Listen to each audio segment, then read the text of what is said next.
Welcome to the January 15th bhyve production user call. We have Andrew, Jan, Katya, Roman, Hans, Boyan, and myself, Michael, so far. And a pinned topic is Alexei's EDK2 review. It is getting stale in review. Please take a look. If we need to version it in some way so that you can have old stuff and new stuff, please comment in the review. Hans has been greatly improving virtio-scsi in bhyve and has given us a number of reviews that are exciting, and Corvin asked him to break some of them up, so that's why there's so many of them.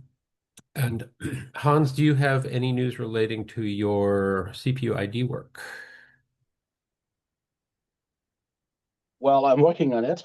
Oh, That's the news. Lots of things have changed since July, so the code that was out there, not yet integrated, I needed to rebase that and refactor that to fit in with the current state of affairs.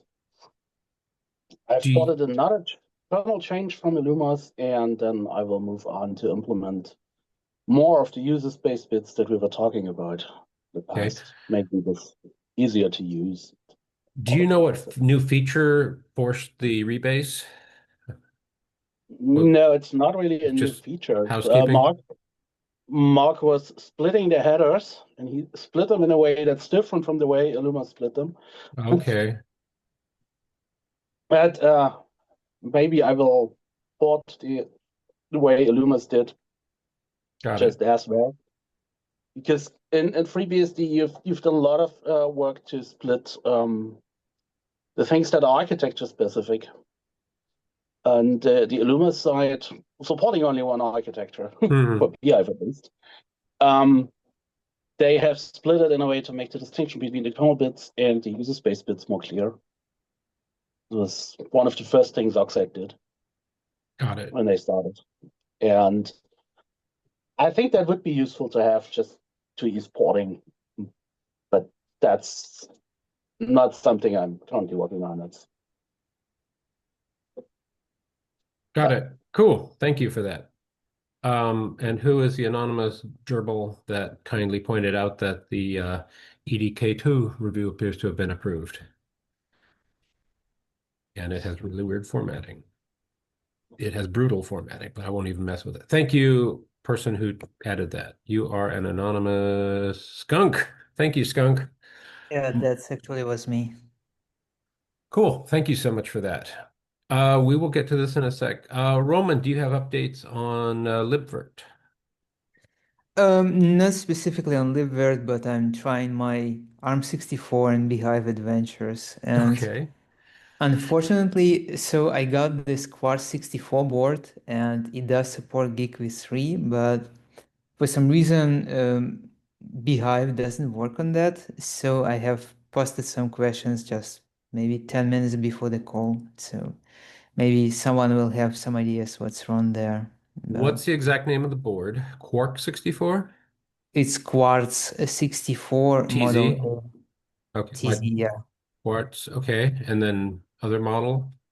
model A. A. Okay. If you have a link to that, go ahead and share it. And what did you see not work on Uh, bhyve?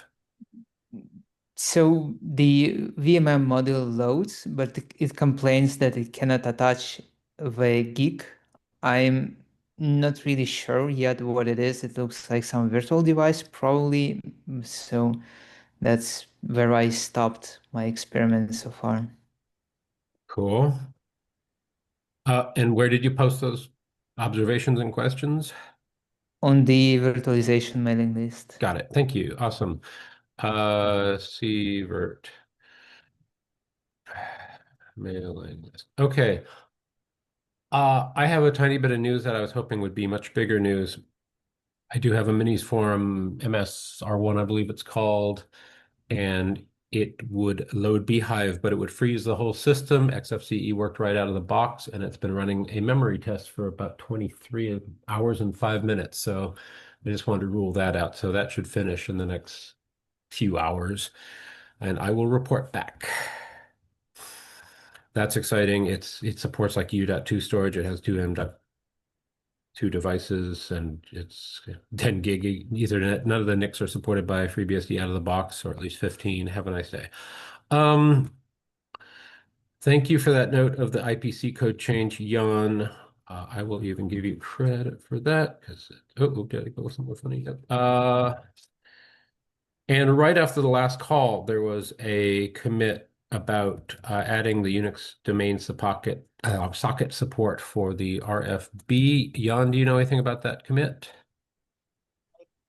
Don't know about the commit, but if I remember the discussion correctly, just allows binding to a Unix Steam socket instead of a TCP socket, Got it. so that you can have run bhyve, bind it to Unix socket, and then, for example, use SSH forwarding from a local TCP port to a remote Unix socket, or some kind of reverse proxy or whatever you want.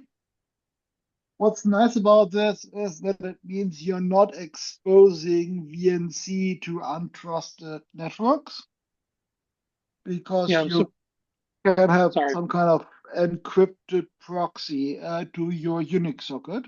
Excellent. Yeah, I'm surprised it wasn't done that way to start with.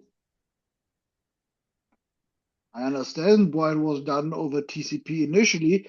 What is a bit annoying is that it took this long to add the handful of lines needed to support binding to a Unix socket, because there is basically nothing to be done except for the socket What? argument in the bind to change it. I want to say on our side, I think it was handled as a domain socket, How interesting. as a Unix socket. Because I'm always using what is it? NC to It's always on the summon. There's always a Unix domain socket on Illumos. yeah, okay. I'm not crazy Interesting. then. Great. I mean, I am crazy, but not because of that. Cool. Well, it's nice to catch up slowly. And I'll put that in the better late than never category. So who do we think for that? That is boom, boom, boom. Quentin Hebalt. Well, hello. Thank you for that. Maybe you'll join a call. Cool. Thank you for that clarification of what it does. I reached out to Sean Webb with that question, and he didn't understand my question, so I was saving it for the call. Boyan, what you got? Lots of things. Oof. Yes, go for it. Well, to keep things, I guess, temporally contiguous, I believe you talked about the initial changes for userland bhyve, right? At one point, I A few skimmed weeks the ago. agenda, and yeah. So that whole mechanism was basically, so first off, the whole project was under joint sponsorship from the foundation and Clara. And the first steps were done to have a way of tying a virtual machine's lifecycle to a file descriptor inside a process, which, in the current model, as I'm sure all of you are aware, the virtual machine just kind of lingers when it exits, and there's no way for the kernel to really clean up the resources that it uses. So this is kind of the first step in making sure that whenever the hypervisor exits, that the virtual machine gets cleaned up, right? From my point of view, I was working mostly on that mechanism. Mark J also is also involved in this, and the only update I have on this front is that he has patches that add a new group, so a VMM group, makes the VMM-CTL writable, and it, once you actually create the VM, he has patches that make sure that those VM pseudo files get created with the proper permissions. So I think he's gonna post those patches this week, maybe even tomorrow. Not sure. So yeah, that's the only news I have on that front. Does that cleanup help user space bhyve or unprivileged bhyve? Does that just help the cleanup on just a regular current system? So just regular. So it's an opt-in feature, right? You have to explicitly pass a flag that makes sure. So if you pass the -m flag, bhyve will actually fork itself into two processes, one that actually runs the VM and the parent that if the VM restarts or reboots, it will just launch it again. And once the parent exits, everything gets cleaned up. But as I said, it's you have to explicitly enable this. How this will be handled once Mark's patches land is yet to be seen. Got it. And that was -M, lowercase? Dash capital Dash M. capital. Thank you. Which patches? And do you have a review in that note? Yeah, those were committed, I think, a while ago. Oh yeah, somewhere in December. The other thing that probably I should probably mention here is that with all of this, you now have the ability to limit the number of virtual machines created for a user. So a new problem to have. Yeah, no, and that unintentionally exposed a whole different rabbit hole, and per UID limits in FreeBSD don't work as they should, which is something else that I'm working on currently, but that's beside the point. Anyhow, the idea is you have a sysctl that we write a value inside to the sysctl, and it limits the maximum amount of virtual machines that a user can control, that a user can create. That's hilarious. I love it. Okay, continue. I never thought we'd have that problem, but yes, I mean, yeah. So it's creating a VM directly allocates kernel memory. So yeah, of course. No, it makes perfect sense. It's just a nice luxury. I never thought we'd ever talk about even. Go ahead. Yeah, but it's a liability in any case. So yeah, absolutely. Are there number of jail limits? So I guess we don't have unprivileged jails yet, and that's fascinating if we have unprivileged bhyve before unprivileged jail. We do have that for jails. Okay. Yeah. In the form of there's no limit on the host, but you can set the maximum number of child jails for a jail. Yes. That enables it to start child jails. The limit is applied recursively so that you can't start a child jail with more child jails than you have to give it. Cool. So yeah, okay. It's just. Thank you for that. Boyan, anything else? So as far as the unprivileged bhyve stuff is concerned, no. As far as PCI hot plugging stuff is concerned, yes. You may have read my email on the FreeBSD virtualization list last week, I think. So over the last couple of months, I spent some time working on basically implementing a way of enabling you to add an emulated PCI device to a running virtual machine, so that you can add in a virtio-net device or a disk, whatnot. All of the devices that bhyve emulates theoretically. We'll see practically. Right. Yeah. So the whole 16 or 15 commit stack is up for review on Fabricator. I think I linked all of those in the email. In a nutshell, it kind of touches a lot of files, since the way bhyve handles PCI emulation was sort of a one pass sort of affair. So everything gets constructed during initialization, and then that's it. So solving those issues and getting to a point where you can actually plug a virtual machine, plug a network interface into a virtual machine was a bit of a mess, but hopefully those kinks will get straightened out during the review. I can even start a quick demo if people are interested. Sure. I'm grabbing your, as you called it, stack of commits. Let me know if this looks accurate. I'm pulling it from the mailing list, and of course, maybe a reply.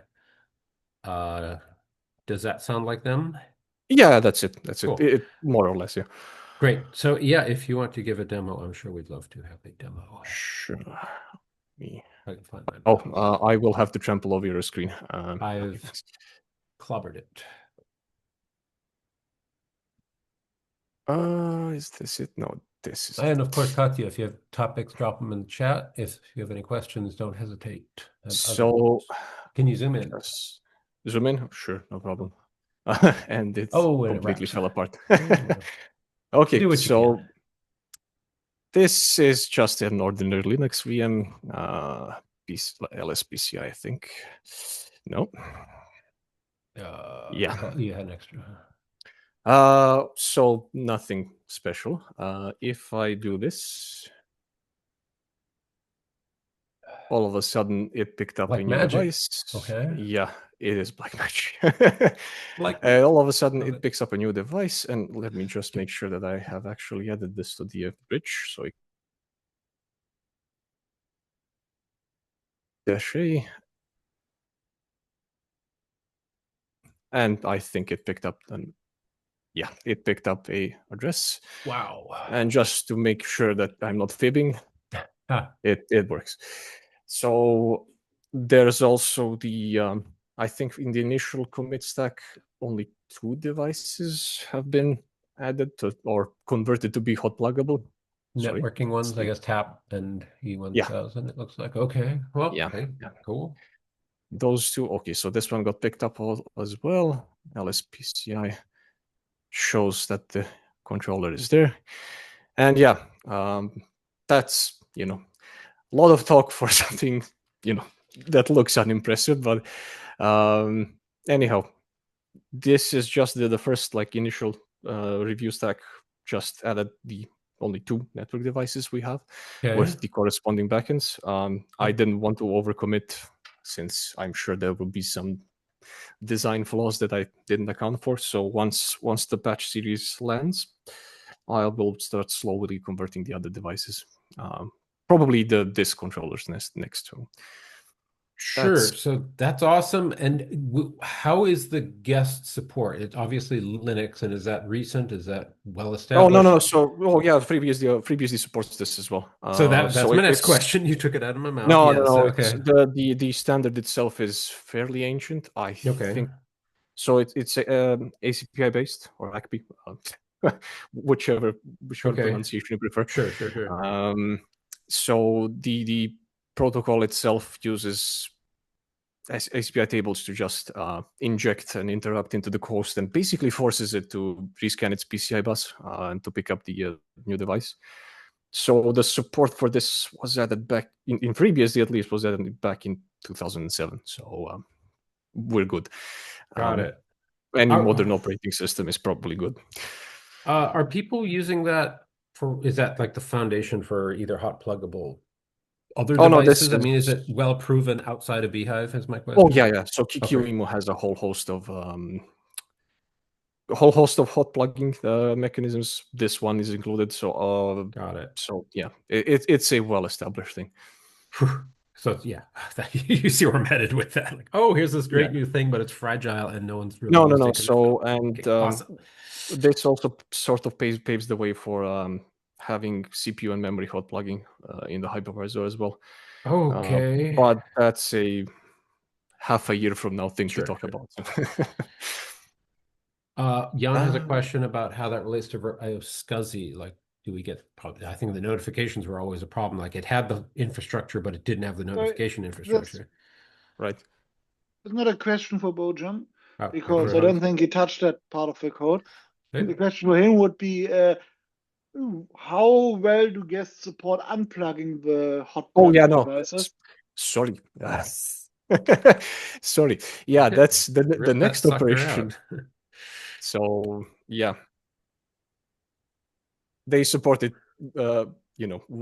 reasonably well. So as you can see, the virtio controller is gone. I can also, let me just check if the this one pulled in an address. So it didn't, because I didn't actually add it. So anyhow, I can plug this out. Wow.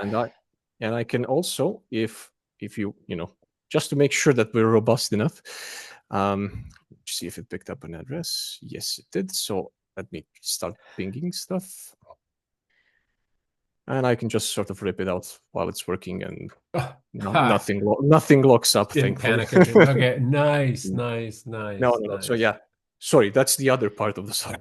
Oh, beautiful. And I totally see how a USB NIC would behave like that. Just pop it out and off you go. Yes, Jan.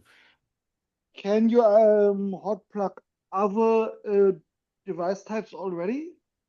What about NVMe drives, for example? No, he said that's next. That's So on the that's next up. radar. So if you take a look at the commit stack, the review stack, I had to rip out parts of like device initialization code into a separate library, which is probably going to be a point of contention. So I didn't want to go overboard until we've kind of looked in the design of the whole thing. Yeah, sure. But I did skim through the initialization code, and basically I don't think it's gonna be a problem to add those devices later in. So it's designed to be incremental. Still impressive work. Yeah. How about how do you deal with capsicum sandboxing? Does the loader pass the file descriptor into the sandbox, or? That's an excellent question. So part of the reason why I had to rip things out. Oh, sorry, I'm gonna do Sure, this. please. Part of the reasons why I had to rip a lot of things out is precisely because of capsicum, right? So that's not an issue while we're initializing because bhyve still isn't sandboxed, but it drops into capsicum mode as soon as before it starts the VM. So what this commit does is basically adds a whole new library that just has the routines that open the files and initialize the file descriptors. So the idea here is that bhyvectl uses those routines. Let me just find the actual. Okay, it's here. So bhyvectl uses those routines to basically open those files for bhyve, store them in an NVList object, and just fires it off through an IPC socket where the IPC thread in bhyve picks it up and initializes the device. So okay, so you're passing the file descriptor into the sandbox, bypassing the namespacing problem that you no longer have access to /dev. Nice solution. I mean, that's the only channel I could think of. Yeah. It's the only sane one. Yeah. So anyhow, yeah, this obviously includes. Yeah, so go on. You could do the insane stuff too, like adding ioctls to pass stuff through the VMM device or stuff like this. But that would have been an interesting review. Yeah, it would. I can see it getting shut down pretty instantly. Yeah. So. One worry I have is, can you send a signal to bhyve to have it rebind the socket so that it keeps the directory open, or if you accidentally delete the socket, you have lost the IPC to that process for good, and now the only thing you can do is send it a signal? That's a good question, and I think I haven't tried it.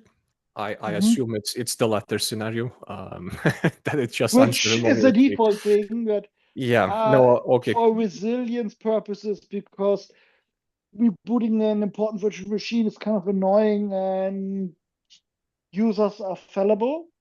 It would be nice if bhyve support basically kept the directory file descriptor around so it could use bind add from inside capability mode to rebind the socket as needed.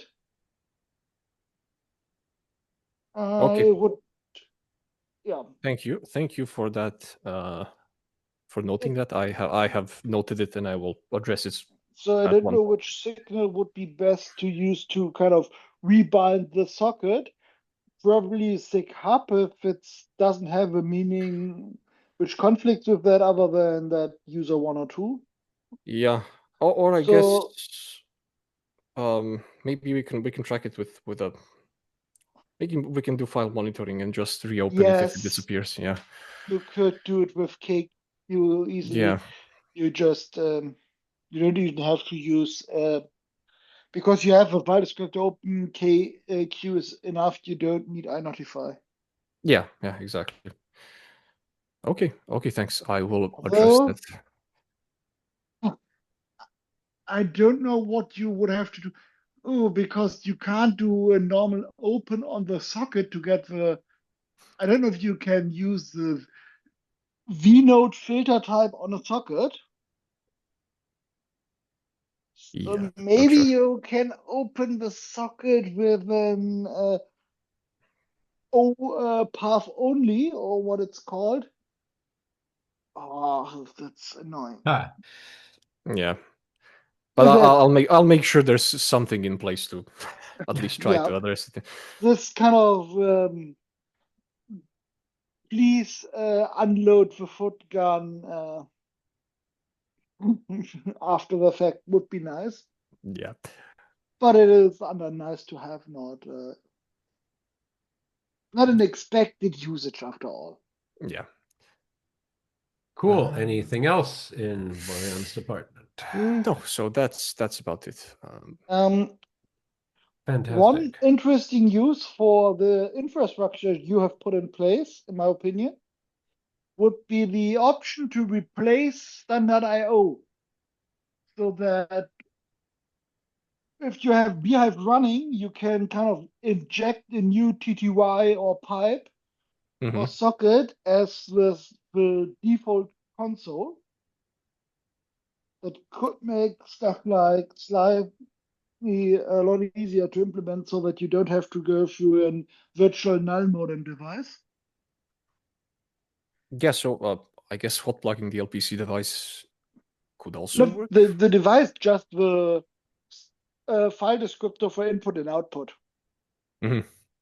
So basically, you just add a mechanism that you can replace the file descriptor to be used for Oh example, yeah, standard out and standard in.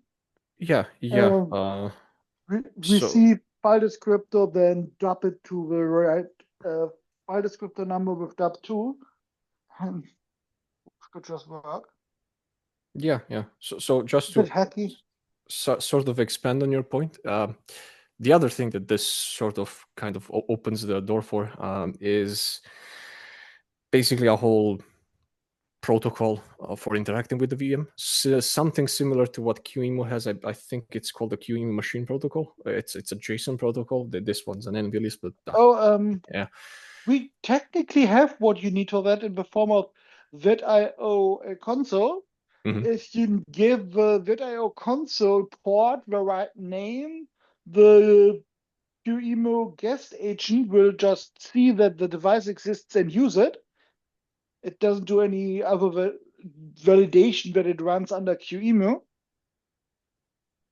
Yeah. So just look in the RC.D script for the expected device name, create a virtio console port with that name in your configuration, and then we need the host side of this kind of JSON RPC-like protocol they're speaking. Yeah. Which is basically what bhyvectl does at this point in the commit stack. But yeah, that's about it from me. That's amazing. Yeah, that's plenty. Great work. And is any of that university related, or is that purely you, Foundation, Clara, and others? That's purely my yeah intrinsic motivation, I guess. I like your intrinsic motivations. Cool. Well, jump in if you have anything more. Circling back to ARM64, I did a RAM test on, oh gosh, enough RAM to bring the Ampere to 128 gigs. So I did a quick smoke test and just said, okay, 100 gigs, 32 vCPU cores, boom, had a VM in seconds. And Rebecca Cran kindly pointed out that she's seen weird behavior on her like terabyte RAM system. So VMs start failing at 262 gigs of RAM, QEMU U-boot chokes, and it remains to be seen if there are bhyve problems or simply U-boot problems. So for those on the call with multi-terabyte RAM systems, please try that, specifically ARM64 and Intel systems. Feel free to create some really big VMs. Anywho, although, wait a minute, Antronik has had great luck at the university with the scientific computing with like probably nearly a terabyte of RAM. So no, it seems to be an ARM64 issue. Over a terabyte of RAM. And feel free to send that, $250,000 worth of RAM which direction here. It's funny that the RAM I was looking at went from $120 to about $600 in the course of the whole discussion. And thank you for that donation. You know who you are. Let's see. On last week's call, Entrenig had a quick and dirty CPU pinning script. Let's see if it was specific to bhyve. Let's take a peek. Boom. Oh, and I believe Florian Oxy something just mentioned the coolness of CPU pinning in Silva on the Fediverse and its benefits. So yes, CPU pinning in general is a whole wonderful option. Oh, VM bhyve style. Here we go. So that just is in the minutes doc. The generate bhyve pinning.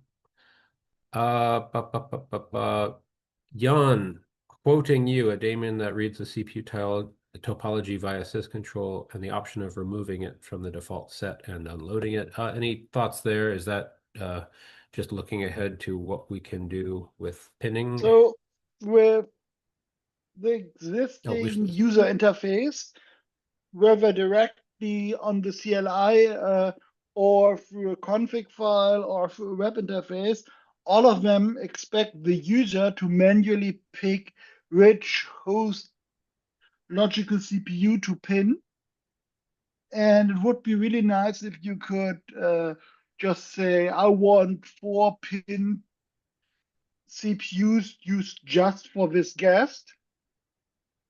So for that, you would have to then basically modify the default CPU set to make the cores available for exclusive use, and then do the pinning.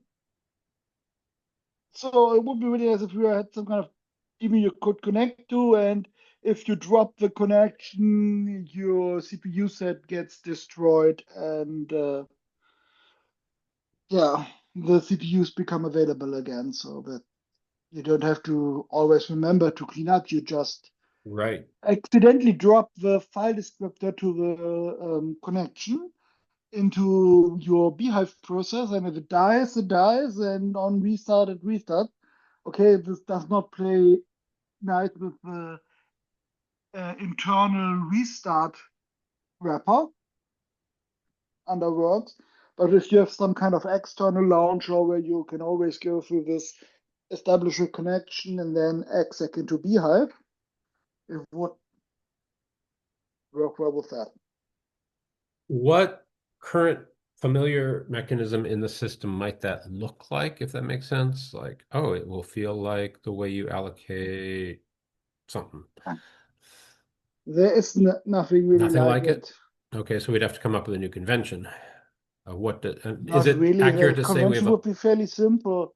pool You of connect to the daemon, you ask for a certain number of CPUs, you get the CPU set ID, and when you close the socket, the CPU set gets destroyed. The last step is kind of optional so that you don't have to do the garbage collection yourself.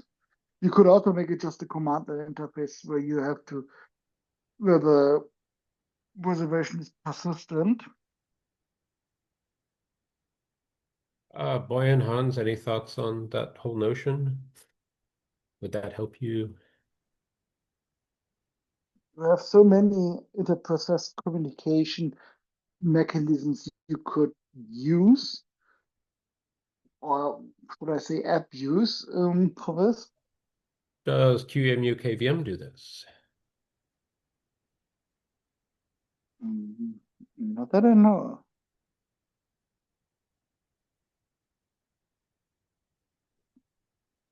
Yeah, I'd have to delve a bit deeper into this. I'm drawing a blank at the moment. No, no worries at all. But hey, asking the question is the first step. The other part of would be something some happening. kind of similar reservation mechanism to dynamically reduce the ZFS arc in small steps. Oh, So that well, you yeah, that's a whole nicely ask conversation. the arc to shrink before you Yeah. start a big virtual machine. And if you kill the virtual machine, the arc is allowed to grow again, so that you don't have Yep. to statically partition your Yeah, memory yeah. into available for guests and available for ZFS,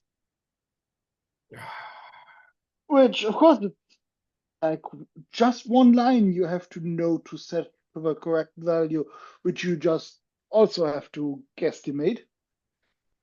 Yeah, we've had some great discussions on that of, what does it look like to nudge up and nudge down the arc and make sure you have Mhm. a safe, shall we say, landing zone for that new VM and don't burn that candle in three places, etc.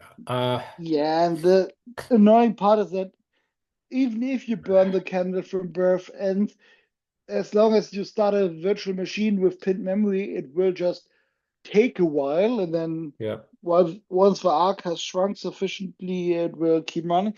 If you have a guess without pinned memory, it will become a bit more annoying because potentially they're fighting each other and may force you have to swap, which is really not what you want. Yeah, exactly. No previous Especially when you discussions. combine that with moderate load on the system. If suddenly a guest thread, which is expected to run some kind of quick spin lock, is now paged out, and what's supposed to take 10 nanoseconds now takes tens or hundreds of milliseconds, suddenly locking primitives are upset with you. Okay, so looking at the Daniel Bells of the world running production user-facing stuff, do you picture a world where a VM might request, say, 16 cores and 16 gigs of RAM, and the host says, no, sorry, kiddo, you get 8 cores and 8 gigs of RAM, and you'll be happy with it, and that's, managed from the, Uh, be it VPS perspective, be it operator no, perspective, be it coin operated system perspective, or what? I foresee it as it asks for what it wants, and if you can't give it the reservation it asks for, it just fails to start. I see. Why does I it have don't to see. why does it have to be initiated by the VPS? Like, wouldn't you want that call to be from anywhere else? Well, no, the I would policy is want determined bhyve from to the hosting politely environment. and I want bhyve to politely ensure that the configured resources are actually available for the exclusive use of the guest. Oh, okay. So this is interesting. So so a client could provision between X and Y and pay for X between X and Y and then provision more on request. So for an auto scaling type situation. That's not really what I was thinking about. It was what I was thinking about. It was the situation just I have my bhyve guests and I want all of them to run well. I don't want to fight noisy neighbors on my own machines because the guest CPU threads are hopping between CPU cores, and suddenly one vCPU is scheduled on the same host CPU as another, or even several of them potentially, and then they get stuck for a millisecond or so in this, or a few milliseconds in the scheduler queue when there's another CPU available, because it's so annoying to have to deal with sluggish virtual machines where, yeah, throughput is kind of okay, but it feels a lot slower than the throughput suggests because it's so jittery. And that's just an annoying experience. So you pin your guest CPUs and wire the memory, and then you have to remember to manually set this up on the host. And then if you have like a big server with, let's say, 128 CPUs plus hyperthreading or something, um, like that, will eventually make a typo if you manage that manually. So you have to write some kind of automation around that. It's not about so what I would like, you have to have a flag where I can just say, make sure you have a host CPU pinned for each vCPU and use CPU sets to make it exclusive so that the host won't schedule anything on those CPUs. Kind of statically partition the available CPU cores. Which you can manually do here and now, no? Yes, you can, but Okay. it's annoying to have to manually Yeah. pick them out. Like As these if 4 cores are for this case, these 8 for this, these Yep. 4 Oh, for no that. question. But so looking ahead, just how dynamic could or should that be now that lots of resources are sprouting dynamic functionality? I trust there are situations where fewer resources than requested are better than none and zero option to boot and having to like buy new hardware. So I hope there's a place for that kind of policy and just think The about what the fix mechanisms might look like to is implement that policy. if you want to start more pins guess, then you have CPUs. A misconfiguration, and the fix is either buy more hardware or change the configuration and try again. Yep. Okay, fine.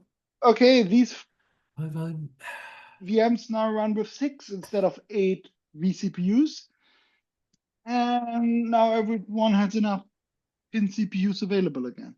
Right. So if you have a scenario where it's critical that you run, say, 16 VMs and you have finite resources and you need to reduce, let me finish, reduce cores across the board simply to maintain that other guarantee. I'm just wondering what those mechanisms would look like if, from a policy perspective, you need to do that.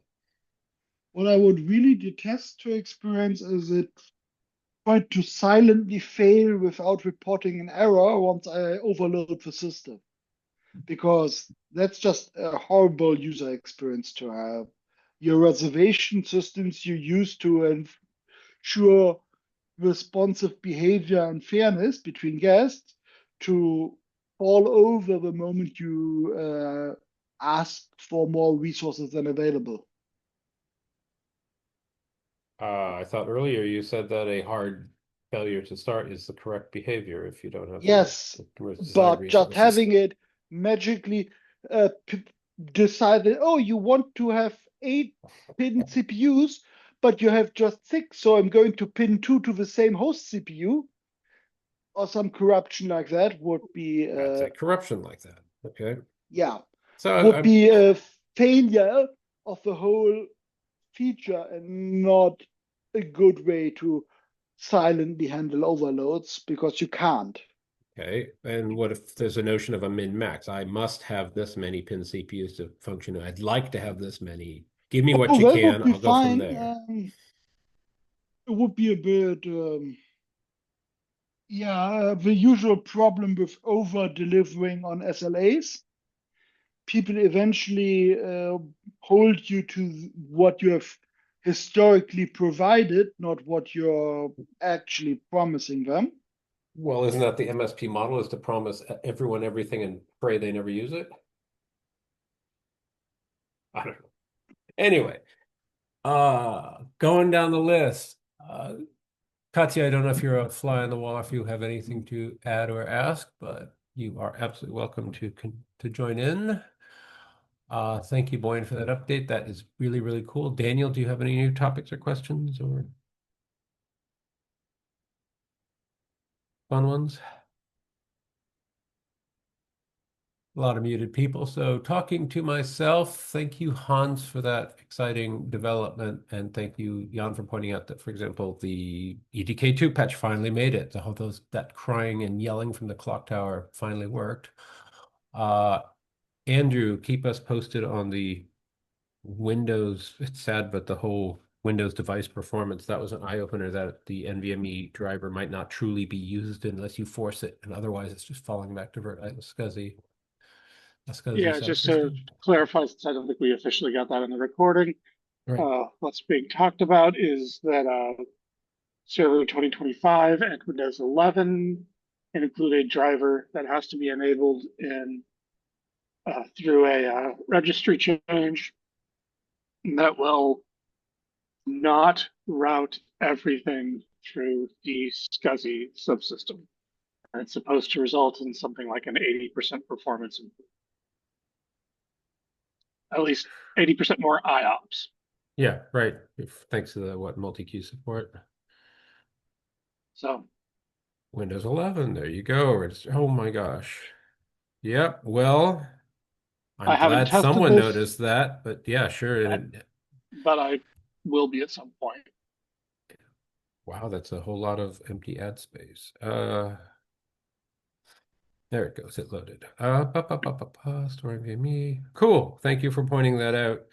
That's something I'm sure Hazem is interested in. So cool. I appreciate that. I'll put that there.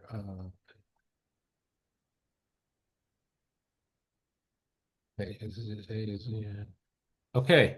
Very cool. Thank you. Anything else, everyone? Or shall we quit while we're ahead? That was a fantastic set of topics. Thanks. Okay, who's unmuted? Anyone who would like the Like and honors? subscribe. Yay! There we go. Yeah, beat you to it. I do like the idea. We'll just jump in and do it. Thank you, everyone. That was absolutely fantastic. That is great news. And now the scary part, I think I might propose a BSD can talk. The deadline is Saturday. Thank you very much. In addition to my other two talk proposals, but one about new bhyve features because wow, things are in motion. I'm so happy to see all this happening. So get Oh your yeah, talk proposals in. Yes, you were saying? I'm going to hopefully talk about the hot plugging stuff on BSDCan. Okay. Well, for me, if that's a bullet item, and for you, if it's a deep dive, that's a perfect structure for the two. Agreed.